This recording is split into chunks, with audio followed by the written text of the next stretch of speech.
Hello, it is Alexa Hampton, and this is 52 Weeks of Design, and we're speaking to Shelia Bridges today, and we love Shelia Bridges. Ben Pentreath did not want to join us, he didn't want to go live, but we love him regardless, and it gives us a chance to talk to Shelia, who I have featured before we started doing these lives. So send her a request. This time I just got it perfectly. Hi, waving. Pulling. Hello, darling. Hello there. I'm at my dermatologist's office, and they have very kindly given me a room. Oh my goodness, you're so funny. Well, I'm getting a treatment in an hour, and Oh my goodness. this is my only way of not being late. So how so are funny. you? I'm fine. How are you? It's so good to see you. It's so good to see you. We speak all the time. I was but going to say, we I feel seldom get to see each other. I know. I feel like I've seen you so much lately between the Brown panel event last week, and then we did the AD Pro thing together. Yeah. I don't know, but We are I would rather a see you duo. in person, but this is fine too. I'll take it. I'll totally take it. So You did not wear the pink glasses for me that I didn't. Oh, did you? Oh, I'm sorry. I did. Yeah, I'm sorry. I will be wearing them shortly. I just forgot. I put on the face, but I forgot the glasses. Look, Nina Campbell has joined, and she wears purple heart glasses, which I also love. I mean, yeah, I even wore like special shoes for you today. Really? Can I see them? Yeah, you can. Okay, so I have I always wear clogs, particularly when I'm upstate, but like, okay, my neon pink. I love them. My neon pink clogs. Oh my God. Where does They're like get patent that? leather pink. Anyway, Okay. I thought they'd look great with your glasses, so I'm wearing them. So I'm going to get a pair of you those. don't even know what to say. We're going to show up at the same thing wearing those clogs. No, probably not. Those are reserved. Those are reserved for the country, for country living. For country life. Let me ask you how you first got started in design. Now, I know you're from Philadelphia. Yes, but I first got started in design. My first job in interior design was working for the architectural firm Shelton Mindell and Associates. Mm-hmm. I'm sure you've heard of them. I actually got that job from the New York Times Classifieds. Remember the Sunday Times Classifieds? That was how everybody got a job, or at least back then I thought that's how people got jobs. So there was an ad that said, small prestigious architectural firm seeks administrative assistant, and so I applied for the job. I had already started taking classes at Parsons just kind of before that. Yeah. And then I continued to go to school at night at Parsons while I worked at Shelton Mindell during the day. So that was is my entree to the design industry. Yeah. I think in our era, many of us started at answering phones. I mean, you could hear like Bunny's story of being. Mine's like worse than that. I mean, but what's so great is that you were also doing this studying, because a lot of us weren't at school. We just went in at the ground level. Right. And you had it both going on, which is... I had it both going on. It was a lot. But I was like a sponge, when I worked there. So much of the work that I think I was the only, in addition to the office manager, I was the only non-architect at the firm, except for the office manager. And so it was like all the stuff that nobody wanted to do got piled on my desk. And, just even the paperwork and the purchase orders and the invoicing and obviously returning samples, the D&D, all those kinds of things. So I really was like a sponge, and that's how I learned how to invoice a client. That's how I learned how to send out a purchase order, or what something should be priced, or the wholesale. And that's a critical piece. And then when I made those mistakes, it was, on their dime, not mine at that time. So that was really how I got started. And then after I finished design school, I worked for another firm, Rennie Saltzman Interiors, Of course. who was, a real sort of Fifth Avenue decorator, and the polar opposite of In terms Shelton of and style. Dell. I mean, it was sort of like everything. The lampshade, the bed skirt, the bedspread, the canopy bed, everything matched, the same, the wallpaper, all the same floral chintz pattern or whatever it was. But, I learned about passementerie and these details and, real like decorating, as opposed to, having been at a firm that was really architecturally driven, that everything that was kind of the starting place, and then it's a great trajectory. There, it makes perfect sense to go from like the envelope to then the stuff. Exactly. And talk about old school. We used to have to use a typewriter. I had really good typing skills because in high school, I don't know, my parents made me take typing. Catherine that Gibbs, was something wasn't that people. It Gibbs? What's that? Somebody Gibbs typing. My sister. Yeah, I don't know. I don't know. I like 70 words per minute or 60. I'm probably exaggerating at this point, but I did have pretty good typing skills because when I went to Brown, I had my new Olivetti stylish Italian typewriter. I didn't want the Brother typewriter like everybody else had with the correct ribbon. Instead, I was like the one with the white out trying to fix everything. And to make it look beautiful.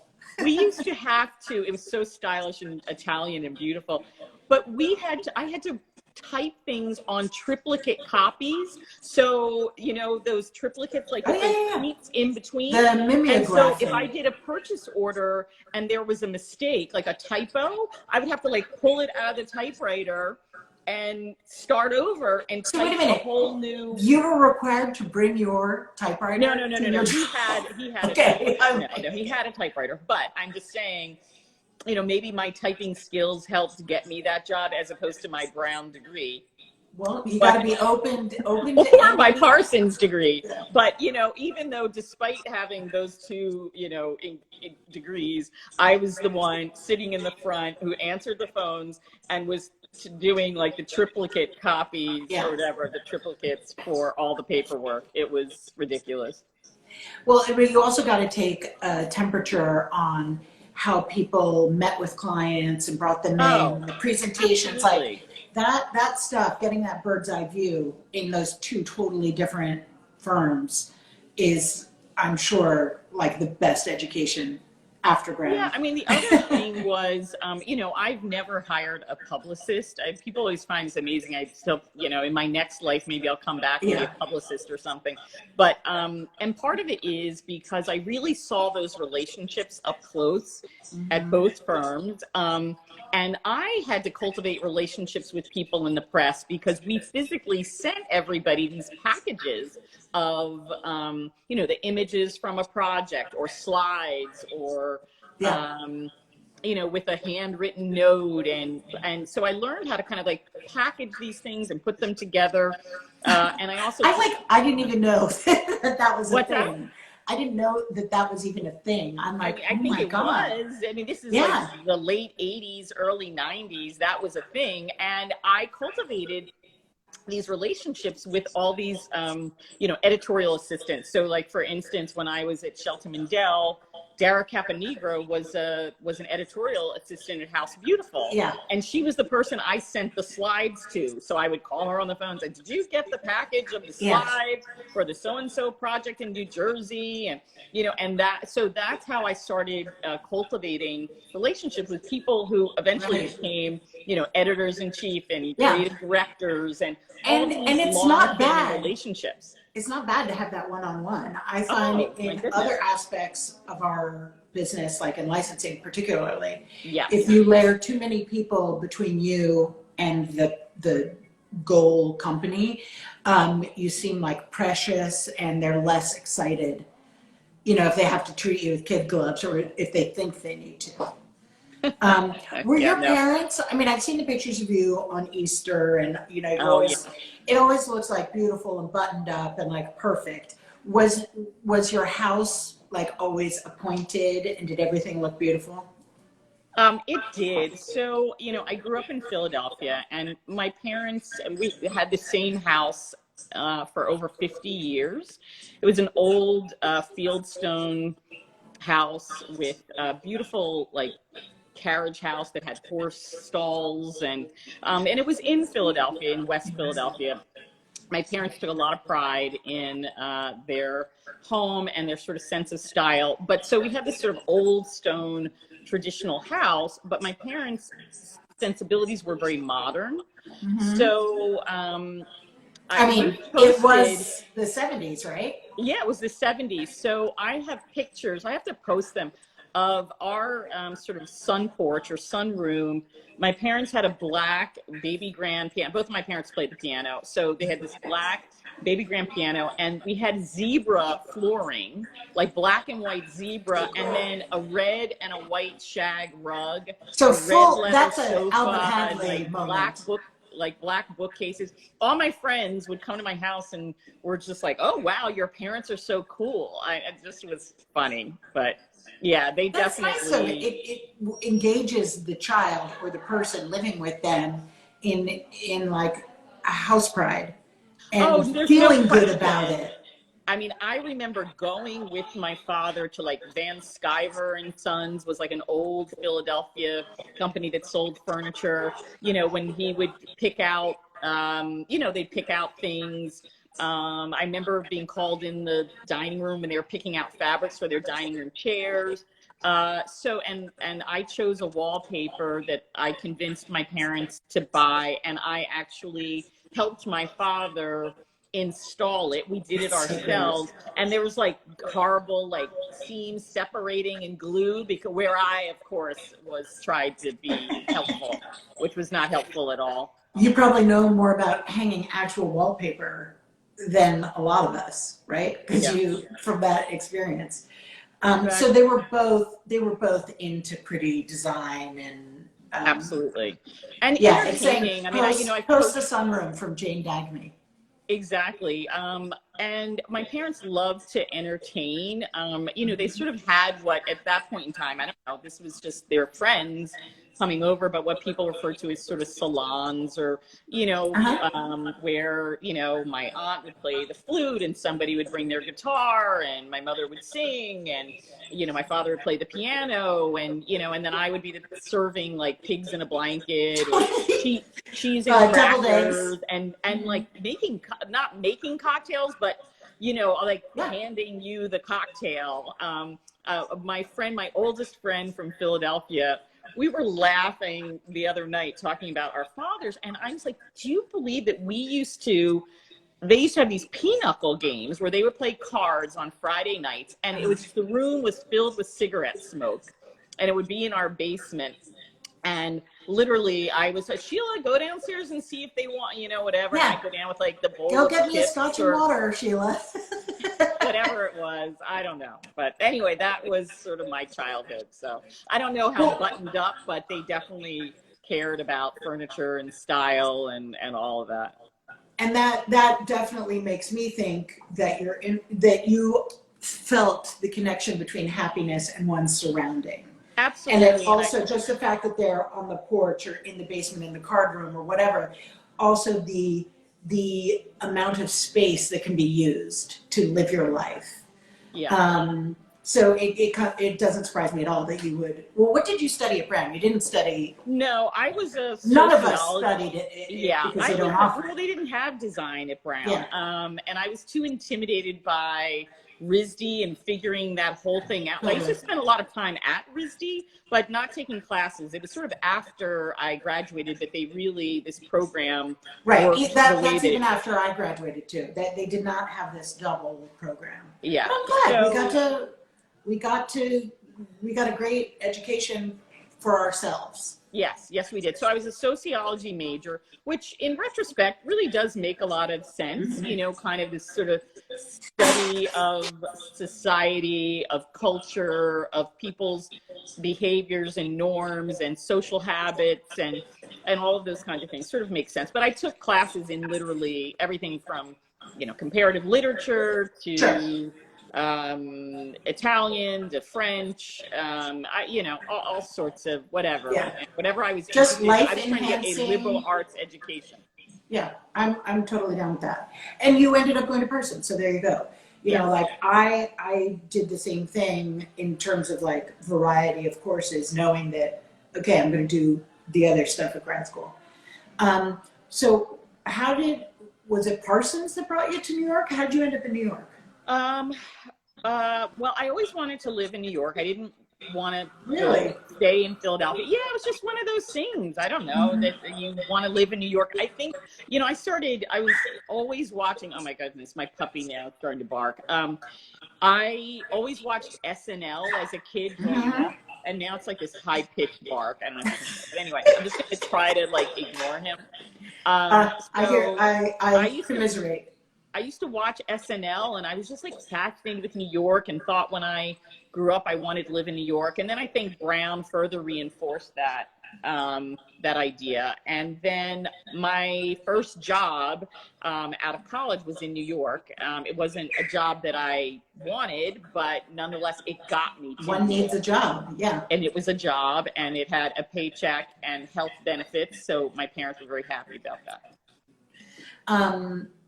So for most of the people that are watching this right now live know your story, but you have had success to my eye, forever. And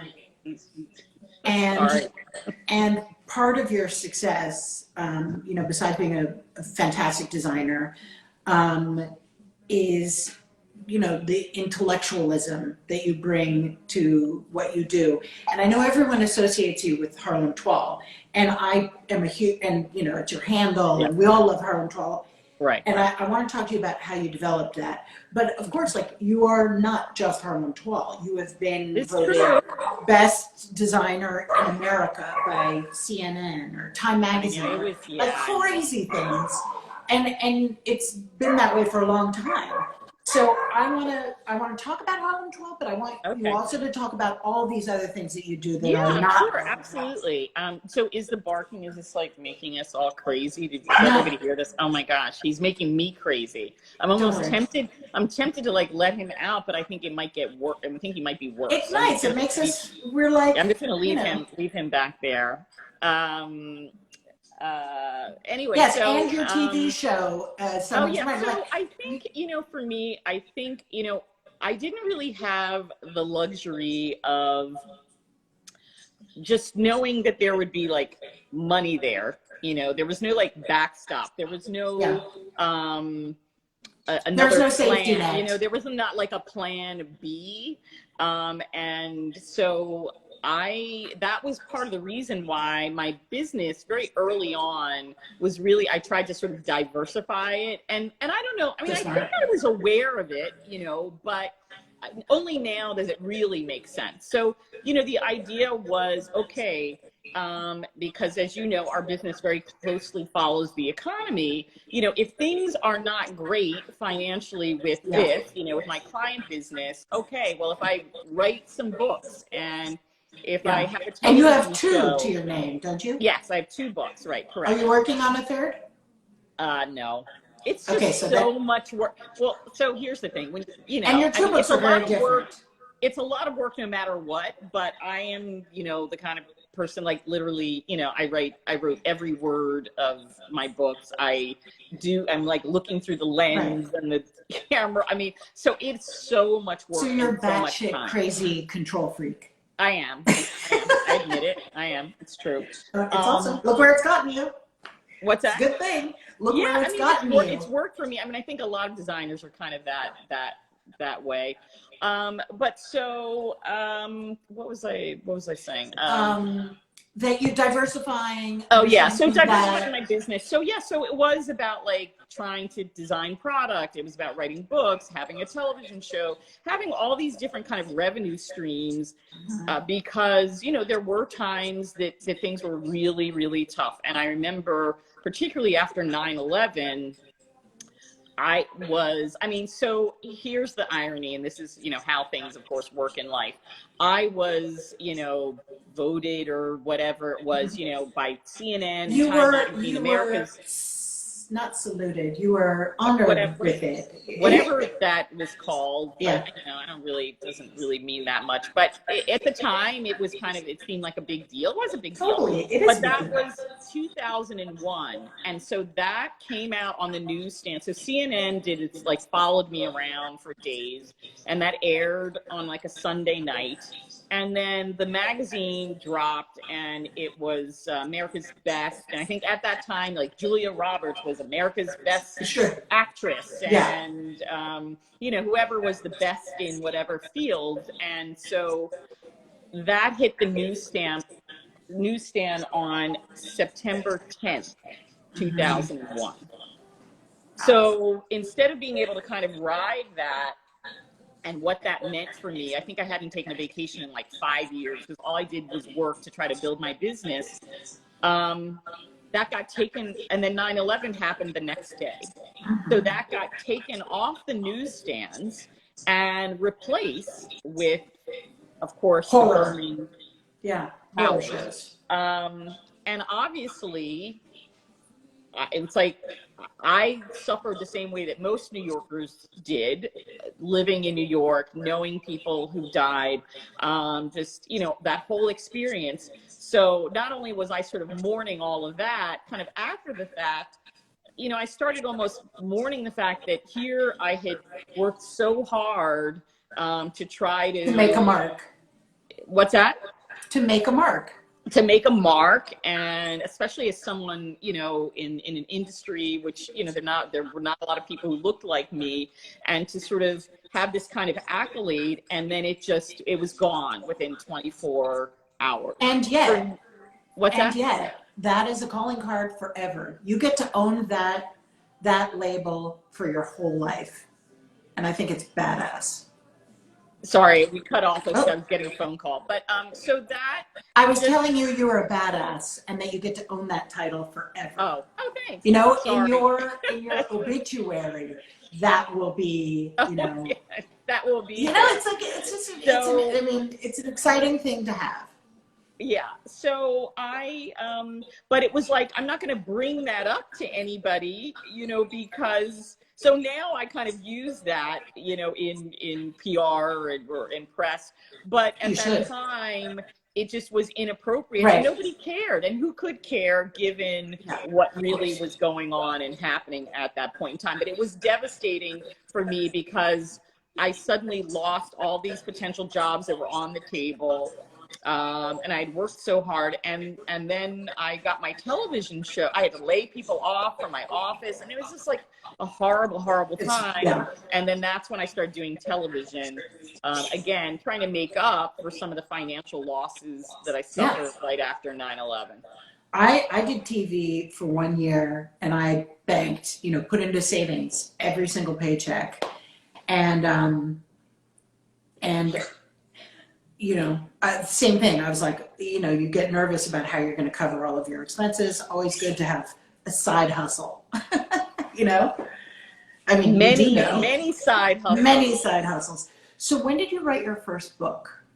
So I wrote my first book, I think, in 2001. And so right then. What's that?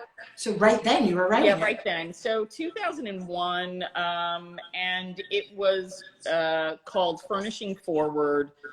Practical Guide to Furnishing for a Lifetime. And that sort of philosophy is kind of how I still work and live, and the idea that if you buy something that you really love, or something that has value and is going to retain that value and is sort of timeless, you're sort of furnishing it forwardly thinking, and you're going to have those things and those pieces for the next 20 years. So instead of, the idea of, instead of good money after bad, which sometimes clients do, they insist on something, you say that's not really, doesn't make sense, and then they end up replacing it, and then have to then buy the real thing after they've wasted money on the on the first pass. The first pass, it was sort of like my first sofa in my apartment, my friend of mine from Brown, the two of us got an apartment together in Brooklyn when we both graduated. And I insisted on this sofa that I got from the Conran shop. Mm-hmm. And it was really cheaply made, but I loved the style. Yeah. But it was like, had some sort of foam inside, and literally within a year, it started disintegrating like all over our apartment. So, and wait a minute. We had a Conran sectional that was made out of foam in our pool house in Southampton. Like, it's really like a foam thing. Like, but it's still, yeah, well, mine disintegrated. And yes, whatever it disintegrated. The foam was in mine, it disintegrated. And meanwhile, my roommate, who was an investment banker, she had the money to buy a Jennifer convertible sofa, which was like way higher quality than my Conran sofa. But the style-wise, the Conran sofa looked, looked great. But it literally was like shedding all over our apartment. Oops. See, your dog is very unamused by that story. He does not like when I'm on Zoom or when I'm talking to other people. And now he can reach the windowsill height, and he's like watching whatever's going on, and he barks at whatever's going on outside of the window. He's like, hello, people. Exactly. Exactly. So 2001, when did your book come out? What month?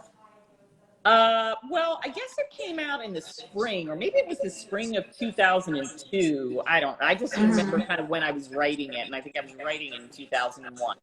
I think it was published, it was Little Brown and Company, which became Bullfinch, but I think it dropped in 2002. I think that's when it actually was the pub date, but I'm not sure. And did you get a lot of feedback from people? Where was the TV show? What year was the TV show? It was I'm so proud of that book. I really am. It was so much work. It was such a labor of love. And people still write to me all the time and talk about that they still have that on their coffee tables, that it was a really like a readable, beautiful coffee table book. So, and I just, shared my philosophies, and it was kind of in a light kind of way in terms of the writing. Yeah. But speaking to somebody. Yeah, and then it came out in paperback later. That alone is huge. It's huge for a design book to go into paperback. Yeah, so it went into paperback a couple years later. And yeah, it was great, but it was a lot of work. So that's what I tell people. It's a lot of work. Yeah, for sure. A lot of people watching this have it and love it. I'm moving over because I'm in the middle of the sun. Yeah, I know. I too am trying to figure out the shape. So when you were doing the TV show, what year was that? So I did. And how did that come about? So that is one of the few things literally in my life that I feel like I was like handed on a platter. But I also realized that I'd done all this other work, which is why I was like handed this on a platter. Literally meaning that I was approached by the president and a vice president of the network. It was Fine Living, which was the sister channel to HGTV and the Food Network. So it was a higher demographic, a younger but sort of higher demographic in terms of the viewership. We had like sponsors were for like Land Rover and Mercedes Benz. Sure. Yeah. And so it was supposed to be a little bit higher and then aspirational than HGTV, very aspirational. And they said, we're forming this network and we want real people doing things, like as opposed to a model hosting a show about design. We want a real working, practicing designer to do a show. And because back then, that's kind of like how shows were hosted. It was just, So, and I remember because there was a sommelier who had a show about wine and, all these people who were kind of experts in their field. And remember, I was America's best designer at that time. No, so So what year is this? So the show was Shelia Bridges Design. What's that? What year? 2002. Okay, God, so many things are happening. I know there was a lot happening. Or maybe it launched. So literally now I have no short-term memory. Right, but in proximity, look at this. I became an interior designer because of you, and because of that Oh, He loves you. wow. Wow. Yeah, Wow. no, so that's, yeah, no, so it really, I mean, it really was groundbreaking at the time. I mean, obviously B. Smith was someone who had a television show, and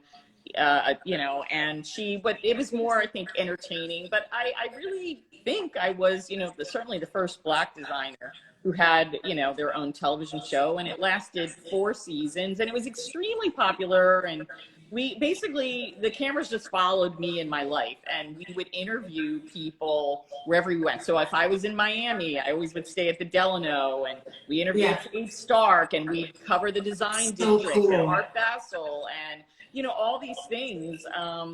Right, with real meat to them, not just like, here's a sofa, let's paint it. No.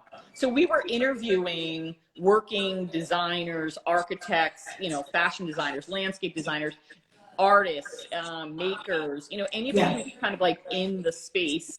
Someone's talking about my Furnishing Forward book signing party on 4/3/2002. Okay, Wow. so now we know when it was. Now we know the exact date, and it was Waterworks who hosted this huge party for me at their showroom, their New York showroom on, was that 57th Street at the time? Or 58th. 8th Street, maybe it was 57th once upon a time. Yep, and so it's very sweet. Somebody's saying they fell in love with Morocco because of my show. So wherever. Yeah, and somebody else is asking, are there reruns? How can we watch it? Because I don't know. You're describing a show. I sometimes post little things, but it was pre-DVD. This is when TV was on VHS, cassette. So yeah, but anyway, it was a very popular show, and then. Unfortunately, I got diagnosed with alopecia during the 4th season of my show, and that was really tricky to navigate. And then, was it a response to? Was it a response to stress or lifestyle, or just I think, look, so alopecia is one of those, I just feel like doctors lump everything that they don't really do enough research on into the category of autoimmune. So it's, it's idiopathic. It's, meaning there's no known cause or cure. Could it have been stress induced? Maybe on some level, maybe not. I mean, who knows? I had a lot of hair. Yeah, so and I only asked that because it sounds like you were pedal to the metal at that point. I was dealing with clients, right? But that's kind of always been my personality, so I don't really know that I felt, overly stressed. I mean, in retrospect, I look back at all the demands and things that I was doing, and and it was a lot. But so it was really difficult, and I don't think the magnitude of what that was really set in until after my show was over, and then I was just kind of back out there, so to speak. So it was a really tough time. And where does The Bold Mermaid get published? So The Bold Mermaid was 2013. So easily more than a decade later. Just feeling a need that. So when I first wrote my first book, I had a 2-book contract, but I could not get anybody to publish the second book. That person will remain nameless. Anyway, I wanted to do a book on color, is what I sent my proposal in for my second design book. And I just couldn't get it done. They just didn't want to do it. They just thought it was not relevant to do a book on color, which is kind of funny. I can't imagine that ever being irrelevant. Yeah, so I couldn't convince them to do that, and then I just thought, you know what? Well, I'm just going to write a memoir so I can talk about what it's been like, my life in this industry, and just having gone through this incredibly transformational, life-changing event. Again, not life-threatening, but still life-altering in a major changing the landscape. Way. Totally. So I wrote the memoir, and then I shared a few chapters with Susie Slesson from Pointed Leaf Press. And, they decided that, she loved the book and, or loved what I'd written and then ended up publishing it. And I loved the idea of working with a publisher that was small, that I could also control, just the visuals, and figure out the paper stock and make this memoir, really beautiful and colorful, and different than the typical kind of memoir. Yeah. Fusing all of your different, these huge impulses in your life or influences. Yeah. That's very, very unfamiliar seeing a memoir that's also beautiful. Yeah. For whatever reason. So you've stopped the TV show. You're in the midst of this transformation. What was your work life like at that moment? My work life was like non-existent. I mean, quite frankly, I think so many people thought at the time that I was sick and assumed, this is making me so crazy, I'm going to have to let this dog out because it's... If you want to, if it's safe, I'm okay with it. I don't think anyone's worried about. It's more that I'm like annoyed because... Do anything you want. It's just making me absolutely crazy. So, hopefully he's not going to like smash into the phone, but hold on, I'm going to do this and I'm going to open the door and hope that maybe he'll go outside. I'll be right back. Sorry. Sure. No worries. No worries. I will wait happily. I'm listening to music at the dermatologist. Yeah. Okay. God, All right, I'm back. Sorry. I'm so impressed with all of the things that you were dealing with. So where your career was at that moment. So of course I thought maybe he had to go to the bathroom or something, and no, now he's biting on my new pink claws. So we can't have that. Everybody's a critic. Yeah. So anyway, here he is, like, of course, jumping up to be in the Oh, just a beautiful dog. Showing his new teeth that he's just grown in. How old is he? How old? He's 6 months. Oh. This is Loki. Loki. Named after the Norse god of mischief, which I probably shouldn't have named him. I have a home in Iceland. I was just going to say, that reminds me to bring that up. My apartment is in the neighborhood of the gods, and so all the streets are named after these Norse gods. And so Cafe Loki, L-O-K-I, is right at the corner, right where my apartment is. And, well, now I can stalk you.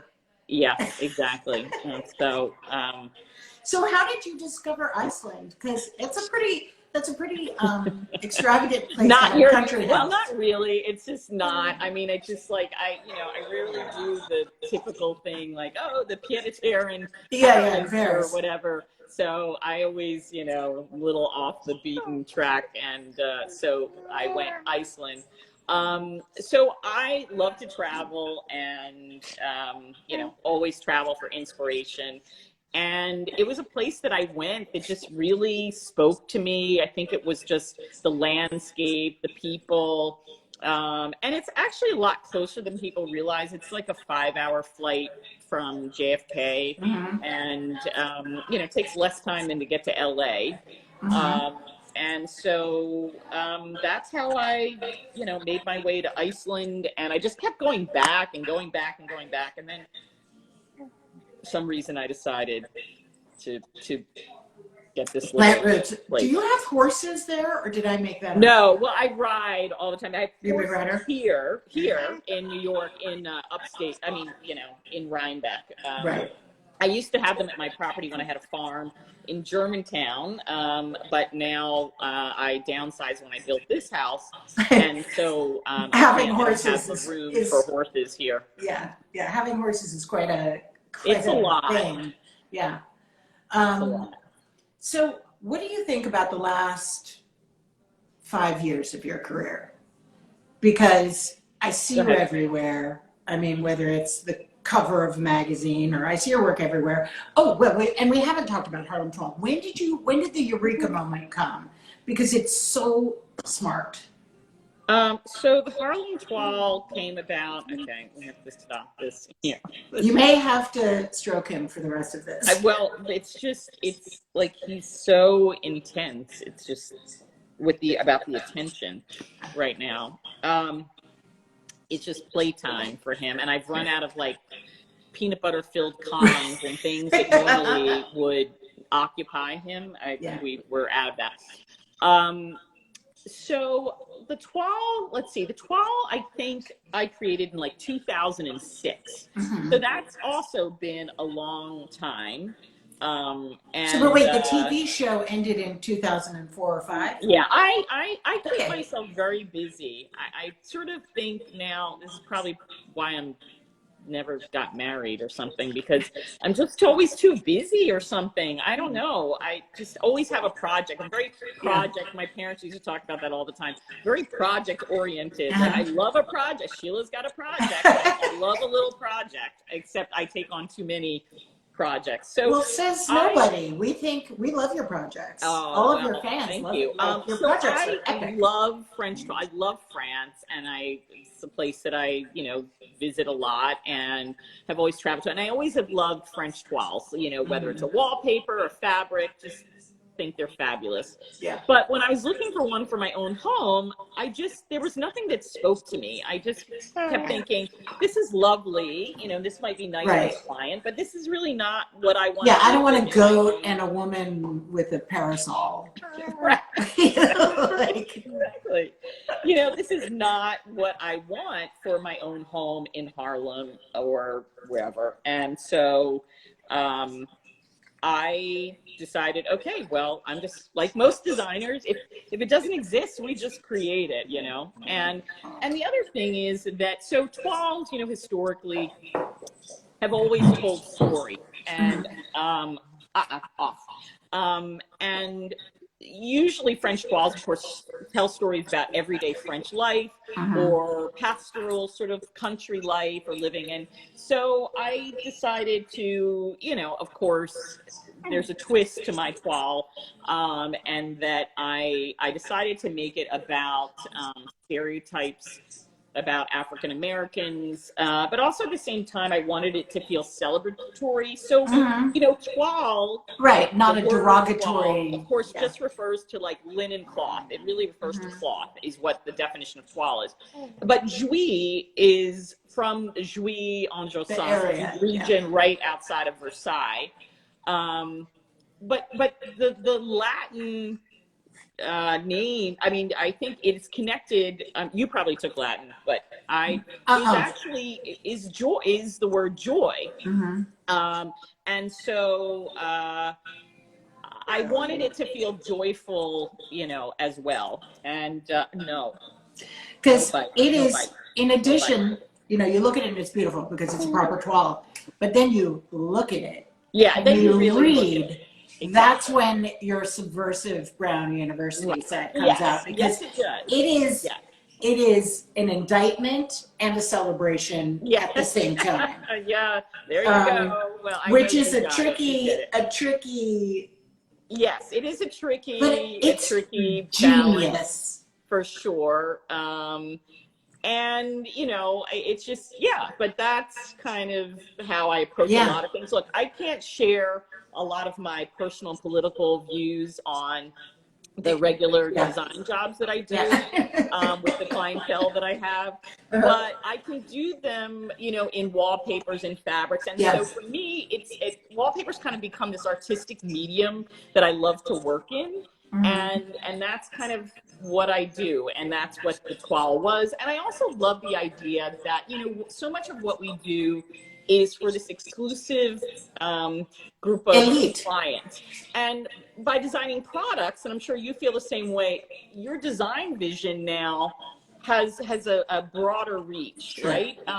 Because like regular people get to enjoy those designs, and while not everybody can afford a $300 roll of Harlem 12 wallpaper, they can afford The mug A or the $30 sneakers. umbrella or a pair of babouche or I actually want to get all. I Converse want to get. sneakers. I want to get a full complement of umbrellas because they're gorgeous. But it is so crazy to me that okay, so we all of our era, we're all working with toiles and all these things that we have absolutely no connection to. You know, we didn't grow up next to a bog in a thatched roof with goats.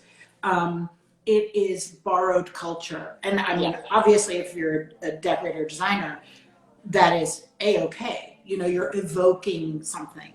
But your toile is maybe the only contemporary, traditionally designed anything. You know, like it's the tradition that we all love, but you have put in all of this wry vision. And it's much more closer to my culture as a 21st century woman than any of the cows.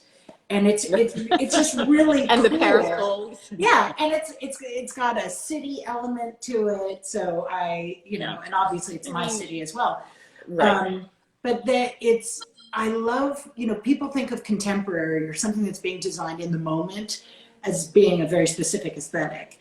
And you just turned it on its head and you're as traditional or not as you want to be and still contemporary.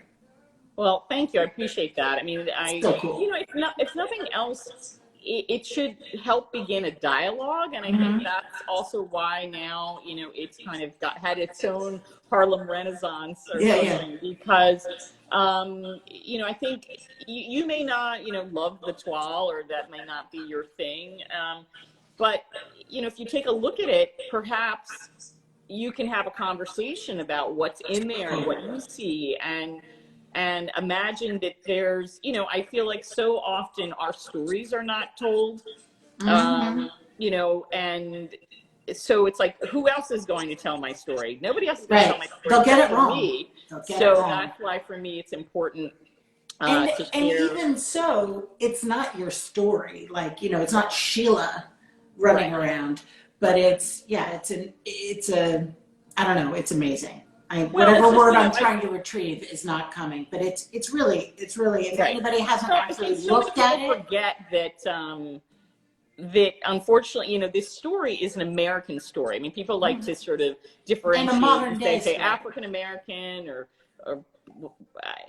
but we're still, it's still an American story. This is part of our history as Americans. And so people have to sort of reconcile a little bit of that past, with now and what's, what's ahead of us, I guess. You have to have that understanding. And perhaps that was also, I think one of the things from Brown and being a sociology major, so much of it was about like critical analysis and thinking. And, for me, I've always loved history. I always have loved to do research. I was always doing research. Sheila's got a project. Major. What's that? Sheila's got a project. Yeah, Sheila's got a project. So, I'd love to kind of dig into that kind of stuff. I find that so fascinating, and, I just love to learn, like new things. So what it though is, I mean, what is so exciting about the Harlem Toile, and then we'll talk about the other things because you are so much more than that. And I know sometimes it frustrates you that everyone's like Harlem Toile, but it's a lot more. What we do as designers is about storytelling, even if it's subverbal or subliminal. It is, how do we create a space that connotes something? And this especially happens in libraries when you pick, it's like the Great Gatsby, who never bothered to cut his pages of his book, so you knew that they were just props. There's lots that we put in a room that signifies something, and sometimes we do it without even stopping to analyze what that something might be. And that's what I find so great about the Harlem Toile, because it sneaks in and then lays down this huge meaning. Don't worry, he's fine, Loki, sweet Loki. So what are you most excited about that you've been doing for the past 10 years, 5 years? Well, what I want, he's about to knock over my Harlem 12 cup. um, so I don't know about the last 5 years, but one of the things I'm excited about right now is just, I'm working on some, hopefully these things happen, but, some new potential licensing things and And you products. have had an amazing launch at the Shade Store. That Yes, is a huge yes, success. so excited about the Shade Store. And to they're join great. you as part of the Shade Store family. Yeah. Okay, I'm about to literally put him outside because I can't take much more of this. All right, go. So we've got 10 minutes. Okay, all right, I'm going to stick him outside. Do what you got to do. Yeah, the prints are going to stand the test of time. I think they're already iconic because they're the first thoughtful, exploration of meaning that's in a fabric of our era. So, oh yeah. Okay, here she is. I'm back. Sorry. Shelia launched an incredible collection with the Shade Store, and the Shade Store is pretty amazing. I work with them too. They're pretty amazing. They do things like within 10 days, which blows my mind. It is incredible. I'm so excited. Next week, I'll have to be sure to post pictures and take pictures. They are installing shades in my apartment in Harlem. So, yay. Harlem 12 comes home. Harlem 12 comes home. Although I think I only have one Harlem 12 shade going in. I mean, that's what. Well, you can't do it in every room. Store is that I think we did 5 patterns, so I was able to do different designs, for instance, I don't have one client that has Harlem 12 in their home. Right. So, well, it's also hard to sell something that you make because it feels like a double dip. It feels embarrassing. Presenting, that in my schemes to clients. I don't ever do that. So I love, I think my houndstooth might be my favorite. Love your houndstooth. I have that pattern in the verdigris color going in my living room. And then I have the Harlem 12 going in my bathroom. It's just a mix of the patterns. And so I'm really excited about it. What don't you do that you want to do? What's your next project? Because I spend a lot of time asking people this question because I feel like if we say it out loud, somebody might reach out and follow up. Oh gosh. Well, I really am enjoying this whole product thing, and I don't want to say that I enjoy it more than the client work. No, but it's nice to take a break. It's a really nice balance, and the thing is, I think it was really a function of COVID when my design business, in spring of 2020. Somebody wrote home building. Well, I love design build, and I feel like I've done that, and here with my house here that I designed and had built and acted as GC on this project. God bless you. I would not recommend, but and then my pallet house, which is a little cottage that's right next door to my house, which I showed on Instagram a lot. But so I love design build. I would love to partner with somebody and, buy properties and figure out how to sort of, I don't know about flip them, but like beautiful cool bespoke design build projects because I love construction. And always try to, get involved in that part of the process. I mean, I think, again, a lot of times people assume, it's the decorator thing, which is, again, that's fine. But I just feel like I do so much more that I love decoration. It's always it's like the icing, it's like the really pretty flowers on top of the cake. But I'm like the dough and sifting flour and doing all these other things before I even get to that point. And I wish sometimes people gave us a little bit more attention about some of the other stuff that we do because it's really complicated, challenging, interesting work. And the best decorating comes when the decorator or designer is present at the beginning of the project. So that they can communicate with the architect things that they intend to do so that the architect doesn't have to guess. I mean, people really need to, most people I feel like know that, but people cannot hire decorators after and expect to get everything they want. I agree. I mean, the best results are always when the client hires the architect and the interior designer at the same time. Yeah. And, we work together from the very beginning all the way through. It's huge. It is So, huge. um, Then you but only I have don't to know. do I it mean, once. what's that? Then you only have to do it once. Then you only have to do it once. No, that's true. You know, I've been brought in a lot as I feel like I'm like the fix it person, you know, people who've hired a lot of other designers and then bring me in to fix all of this mess that's been made. And that's what I'm saying about the like good money after bad. It's Yeah. like just do it right the first, take the time, understand that it's a process. And meaning a process, it takes time. Like Yeah. it just doesn't, you know, everybody's impatient. I get it. And now more I than too ever. am guilty of getting it on Amazon because I have to have it by Friday. But this is really a thoughtful process, and the more that people understand and respect the process, the better the result, always. Yeah. Yeah. And it's with the whole Texas freeze and with all of the delays, the huge delays that are across every aspect of Construction, the building design world is crazy. kind of, if anybody is unaware of it, watching this, when Texas froze and all of the oil pumping stopped, there are a million petroleum products like cushions that cannot be made, and there's a huge shortage, and they're ramping it up Yeah. again. But if anybody is buying anything and you're hitting a delay, know that you're not alone. It's Yeah, it's in crazy. everything. I mean, I think we just ordered some appliances for a client. I don't think they come in till like September or something. Yeah, it's Everybody's backlogged with everything from all over the world. It's a problem, and the prices, construction materials right now are through the roof. I mean, just through the roof for lumber, for sheetrock. I did not know that. For everything, floor, I mean, everything, depending on where things are made. Not only are they delayed, but the pricing is crazy. You know, I was just watching that Suez Canal blockage, and I was like, oh my God, I hope my orders aren't behind that boat. Exactly. So, yeah. So there's just a lot. There's a lot of moving parts. I feel like to design, there's a lot of moving parts to my life. Good. And you know, I like a good project. So. When do you get to go back to Iceland? Oh, so that's been really tough. So, you know, during COVID, I couldn't go. So I just bought an airline ticket yesterday.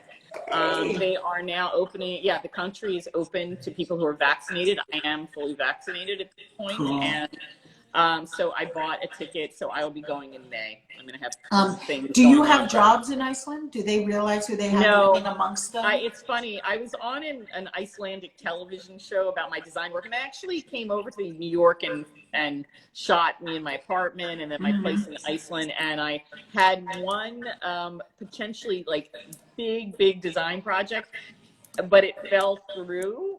They didn't end up signing the contracts, which is very typical. Like Icelandic, they don't really like contracts. But I mean, that happens in one's life anyway, all the time. But you know something, I'm actually happy that it didn't work out, because I realized that every time, so Iceland is sort of my escape place where I unplug and I go hiking, I ride horses, I'm out, whatever I'm doing, it's not work. And so to know that every time I went to Iceland, I would be focused on this big design project, I think, you know, it would have taken away a little bit from my enjoyment there. Totally. So. Yeah. Okay. So, you know, somebody's going to call you right now, just Murphy's Law, make you do something in Iceland, but okay. That's fine. You can just let them pile it on. That's my thing. Well, I am so glad you did this today. Thank you so much. And I can't wait to see you. I'm sorry that you're at the dermatologist and had. Oh no, I intend to come out of here looking like I'm 10. I think I have to put on numbing cream any minute now. No, great. If I could, I continue to tell anyone who will listen that if I had known that we had a year, I would have gotten a facelift. Like, damn, it's such a bummer. When could we ever have done it? Never again will we have recovery time built in, but alas. You're hilarious. Okay, that is one thing for sure. In addition to being extremely talented as a designer, you are also hilarious. I'm a goof. But And it's so I nice. And it's treasure so our refreshing in this friendship. industry. Yeah, What's that? I treasure our friendship, Yes. and I have so Me much too. fun watching you just kill it. Oh, You're thank killing you. it. I'm So, trying. I'm trying. well, I love you to pieces, and I'm signing Oh, off. all right. Bye. Thanks Give again. Bye, Loki extra everybody. kibble. He deserves it. Oh, yeah. All right. Okay. Bye. Bye.